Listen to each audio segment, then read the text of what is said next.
Welcome sa ating channel mga kaibigan. Salamat sa inyong panonood. Ito pa na yung kauna-unahan ko na video na ina-upload sa ating channel sa Winmars Electronics. Ako po ay magpakilala muna since una to na video, no? Ako po ay si Edwin Alconten. Galing po ako ng Negros Oriental. Bali, produkto po ako ng NORSO, Negros Oriental State University sa taong 2007. Nakagraduate po tayo ng BSIT major in electronics. Tapos napadpad tayo dito sa isla ng Boracay dahil sa pag-ibig. At sa mga video na i-upload natin, isa na ito, magbibigay tayo ng mga tutorial para sa mga baguhan. Pass na lang sa mga datihan, no? Kasi alam na nila to upang lalago pa ang industriya ng electronics. Okay, meron pala tayong repair ngayon, isa itong LG na 43 inches TV. Okay, ito po yung model niya, no mga kaibigan, 43 inches po siya na TV. Bale, ito siya ay basic TV lang to, hindi to siya smart. So, ang kanyang issue ay ganito, no? Makikita natin tong guhit dito. Oo, merong naguhit-guhit na portion niya, no? Pero dito banda, okay naman. Yan, maliwanag naman dyan banda, oh.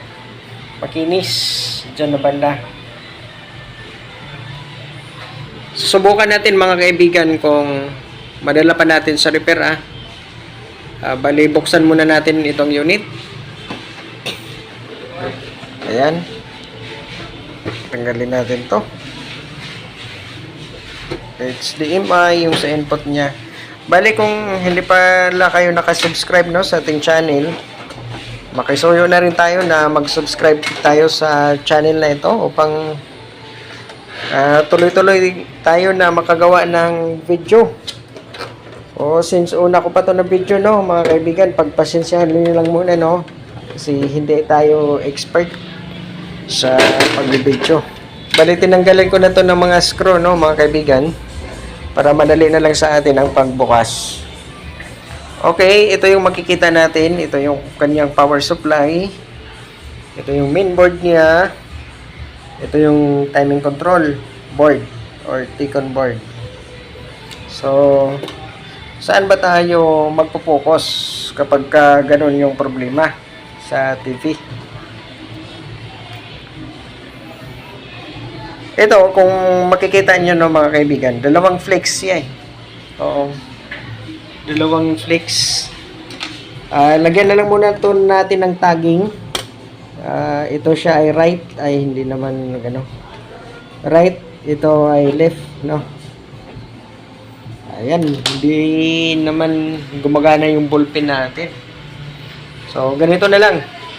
I-detect natin, mga kaibigan, kung saan ang may diferensya na channel.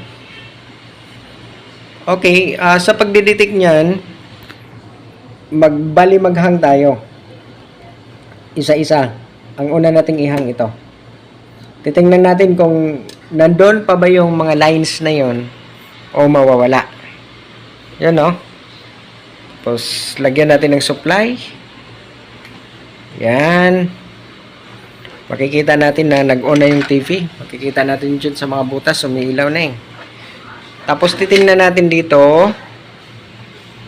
Ayan. So, ganito yung hitsura niya pagka may hinahang tayo na isang flex. So, white at black. Pero makikita natin, no, mga kaibigan, nandyan pa rin yung lines. Ayan, dito. Ito yung problema niya. Nandyan pa yung lines. Okay. So, nandun pa rin yung problema na hinahang natin. Hinahang natin ito. Nandun pa rin yung problema. So, ibig sabihin, dito na talaga.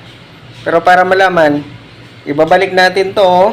Tapos ito naman yung ihahang natin. Okay? Bunutin ko lang muna. So, huwag kayong maglagay or magbalik ng flex na hindi naka-off yung unit, ha? Dapat i-off natin. So, binabalik na natin ito. At ito naman yung ihahang natin. Ayan. Simple lang. Ganun lang, para ma-detect natin. Tapos, salpak na naman tayo. Ayan. So, kita na natin na nag-automatic na nag-on. Makikita naman natin dito yung backlight na umiilaw. So, ito yung hinahang natin. Titingnan natin, no, mga kaibigan. Ayan. So, anong nakikita natin, no? Nawala yung mga lines. Itong nagkurap-kurap. Dito lang yan sa video pero sa actual wala naman dahil siguro sa ilaw natin. Reflection ng ilaw. Pero makikita natin dito, no, mga kaibigan, na wala na yung mga lines niya. Wala na. So, yun talaga ang ibig sabihin nun. Ano yung ibig sabihin? Ayan, dito. Ito talaga yung diferensya, no, mga kaibigan. Okay, bunutin lang muna natin, tapos usap na tayo. Mag-uusap na tayo, no? Ganito yun siya, no, mga kaibigan. Para mawala yung lines, magbablock tayo ng signals. Yung mga clock signals niya. Ayun, kung madali lang man yung sa ganito na T-con, no, madali lang matrace kung saan yung signal niya or clock signal. Kita nyo dito, Ayan, isusum in natin, ha. Ayan, nakita nyo to mga kaibigan, no. Clock 1, clock 2, clock 3, clock 4, 5, 6. Tapos, pagka 7 na, yung add signal niya. Pagka 8, ito ng even signal. Bali, ito yun siya, no, mga kaibigan. Ito yung clock 1, clock 2. Makikita natin yung dot dyan. 3, 4, 5, 6. Ayan. Dito yun, ito yung ginaguide natin, no.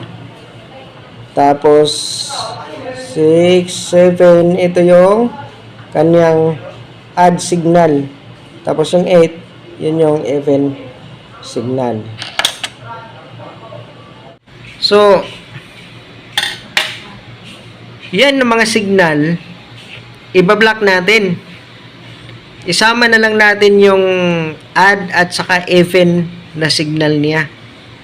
Kasi sa mga karanasan ko na sinali ko yan yung clock 1 hanggang sa clock 6, sinali ko na rin yung add and even signal niya.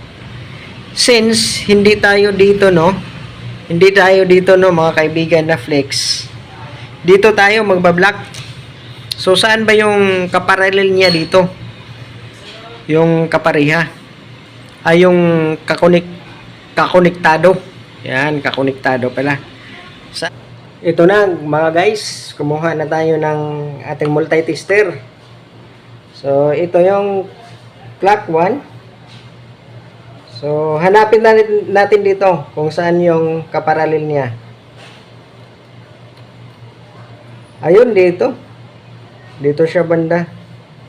So, clock 2. Dito din. So, dito na. Sa madaling salita, no, mga kaibigan, dito na siya. Hindi dito na side. Okay? Since good to siya, dito tayo magbablocking. Mga guys, ibablock na natin yung 8 lines dito. Kasi, clock 1 hanggang clock 6, no, yung mga signals natin, tapos isali pa natin tong add and even signal niya. So, magka-count lang ako ng 8 lines. 1, 2, 3, 4, 5, 6, 7, 8. Okay, hanggang dito. Hanggang dito yung ibablock ni Winmars Electronics. Yan. Ito.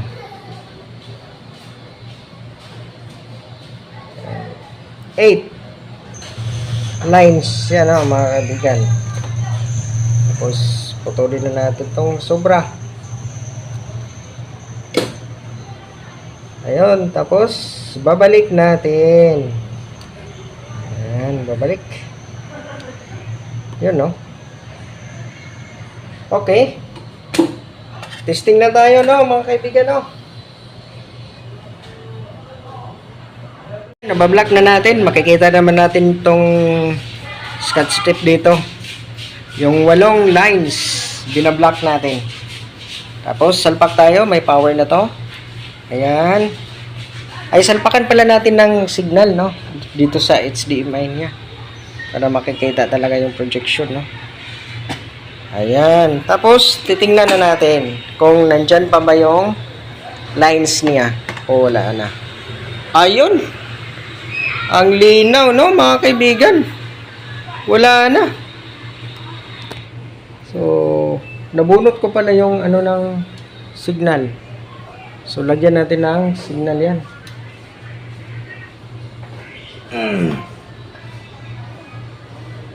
Ayan. Okay. Spectrum.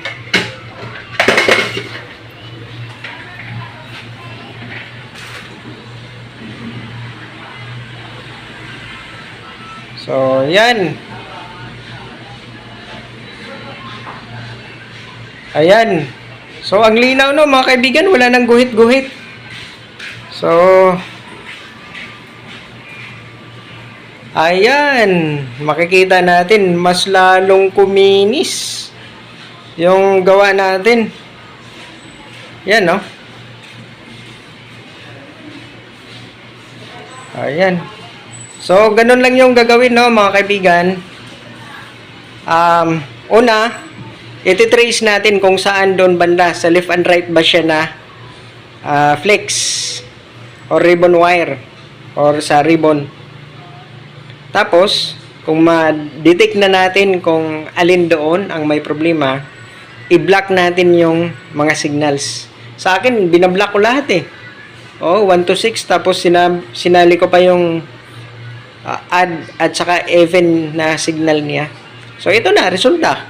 Ang linaw. So, okay na.